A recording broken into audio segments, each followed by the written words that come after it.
थोड़ी ही देर में रक्षित की बाइक टपरी के आगे जाकर रुकती है। वो एक छोटी सी चाय की टपरी जहाँ की चाय मन्नत को बेहद पसंद थी और वो दोनों अक्सर यहाँ साथ में आते थे। पैसे तू देगा, मन्नत ने हेलमेट उतारते हुए कहा। खुद करोड़पति बनकर बैठी है और मुझ गरीब से पैसे मांग रही है, रक्षित ने मुस्कुराते हुए कहा। शट अप, कितनी बार बोला है ये सब बातें बाहर नहीं, मन्नत ने उसे घूरते हुए कहा। छुपा ले जब तक छुपा सकती है, वैसे भी आने वाला कल किसने देखा है, रक्षित ने कहा। तुझे माफ़ी चाहिए कि नहीं, मन्नत ने तिरछी नज़रों से उसे देखते हुए कहा। ऑफ कोर्स चाहिए, तू ही तो एक बेस्ट फ्रेंड है मेरी, फटीचर दोस्त।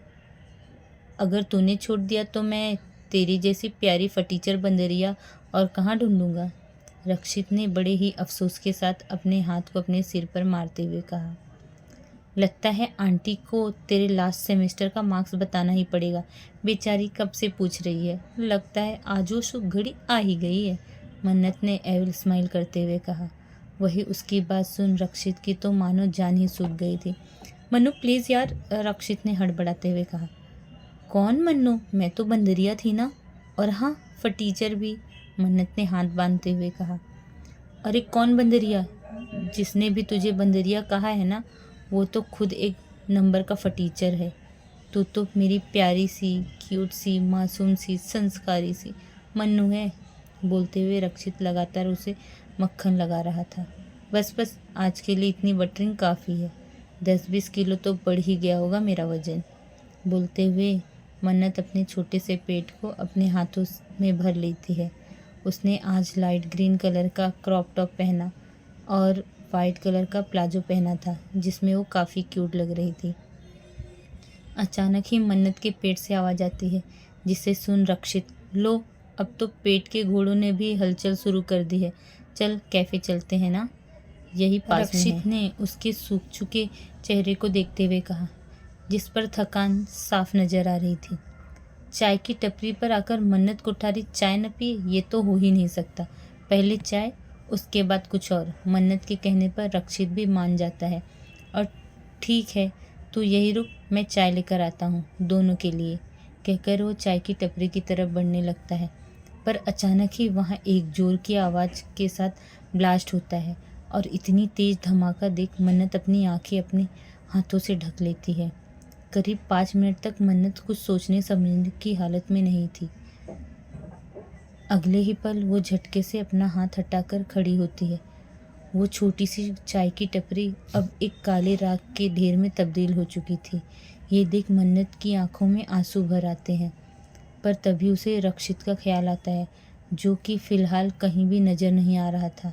ये देख मन्नत की रूह कांप उठती है और वो रोते हुए, रक्षित यार, डरा मत मुझे प्लीज़, सामने आ, मुझे पता है तू बिल्कुल भी ठीक नहीं कर रहा, तू बिल्कुल ठीक है, प्लीज़ परेशान मत कर यार, प्लीज़ बाहर आना, कहते हुए मन्नत हर तरफ रक्षित को ढूंढ रही थी, पर वो उसे कहीं भी नहीं दिख रहा था।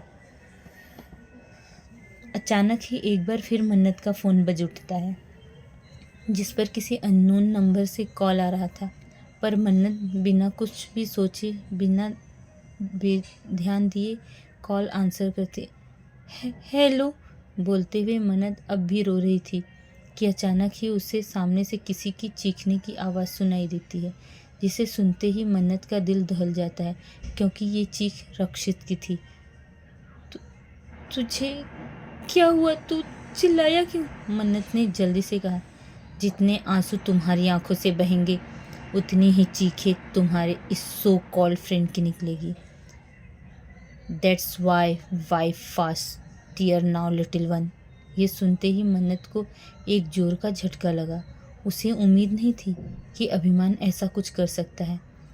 क्यों कर रहे हैं आप, मन्नत रोते हुए बोल रही थी कि तभी अभिमान बीच में, मैं 5 तक काउंट करूँगा लिटिल वन, 1 2।